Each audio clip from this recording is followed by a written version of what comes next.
এখন আমরা চলে এসেছি বেদ দ্বারকাতে। এখানে এটাই হচ্ছে মানে পার্কিং এরিয়া, ওই যে পেছনে বাবা কথা বলছে, কারণ এখানে গাড়ি আমাদের নেমে এবার অটো বা টোটো করে আমাদেরকে যেতে হবে।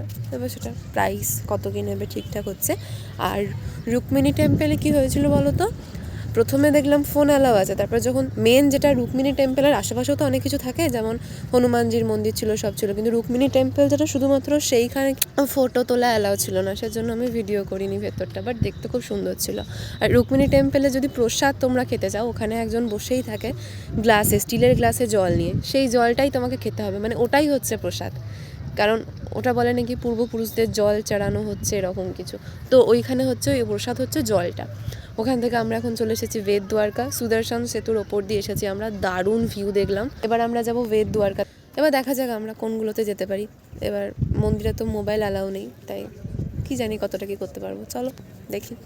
বেশ ভালো লাগছে, আর সকাল সকাল ঘুরতে আসার মজাই আলাদা।